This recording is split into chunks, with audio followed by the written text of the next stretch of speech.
میں بس تمام احباب جو آنے والے ہیں ان کا شکریہ ادا کرتا ہوں. بالخصوص ہمارے جو صحافی حضرات آئے، پروفیسرز حضرات ہیں، مختلف سکولوں سے آئے ہیں. اسی طرح وکلاء برادری کا وفد آیا ہے، علماء کرام ہیں، اڈیالہ سے طریقہ شاط اسلام کی علماء کرام تشریف لائے، اور دیگر جتنے علماء کرام اور احباب آئے. اپنی یونین کونسل ترائیا سے، گورکھپور سے اور اسی طرح مورگا سے جتنے احباب آئے، میں تمام کا شکریہ ادا کرتا ہوں. اس کے ساتھ ساتھ ہمارے جو مہمان گرامی آئے، چونکہ میں پاکستان رائے حق پارٹی تحصیل راولپنڈی کا بھی ذمہ دار ہوں، اور یہ چونکہ ہماری ایک ورکر کنونشن کی نشست تھی، احباب اتنی تعداد میں آئے، اور انشاءاللہ حضرت تربیتی حوالے سے گفتگو کریں گے. ایک واقعہ جو موجودہ سیاست کے حوالے سے ہے، یا لطیفہ سمجھ لیں، وہ بیان کر کے بات ختم کرتا ہوں.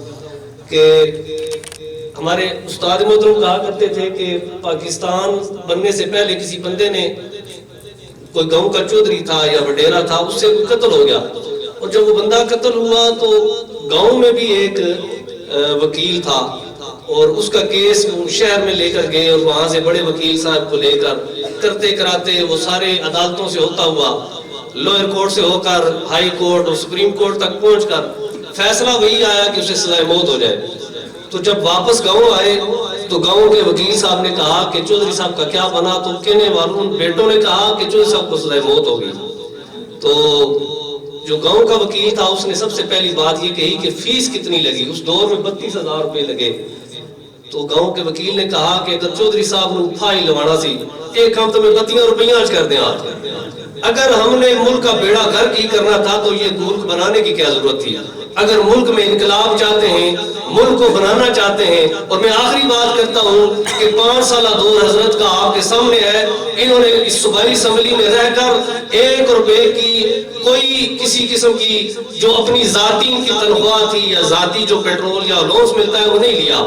آج بھی وہ اسی 3 محلے کے گھر میں رہ رہے ہیں. ان کے والد صاحب بھی آپ کے سامنے، ہمارے قائد محترم، ان کا نقشہ آپ کے سامنے ہے. انشاءاللہ ان کا دست شفقت رہا. تو مجھے کسی نے کہا حضرت کہ آپ تو صوبائی اسمبلی کا الیکشن لڑ رہے ہیں، اور یہاں ہمارے علاقے میں تو جب تک ویگو ڈالا نہ ہو، پراڈو نہ ہو، لینڈ کروزریں نہ ہوں، یہ معاملات نہ ہوں، معاملات چل نہیں سکتے.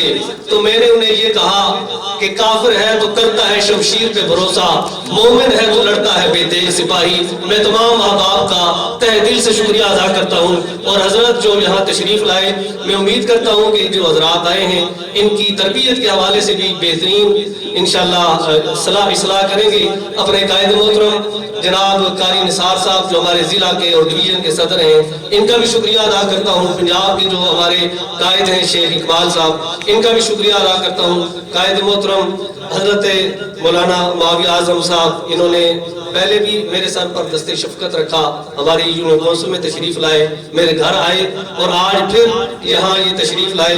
میں تہ دل سے شکریہ ادا کرتا ہوں، اور پوری قیادت یہاں موجود ہے. اللہ تبارک و تعالیٰ ان کی زندگیوں میں برکتیں عطا فرمائے. اللہ تبارک و تعالیٰ ہماری یہ محنتیں اپنے دین عالی کے لیے اور اس ملک کے لیے قبول فرمائے.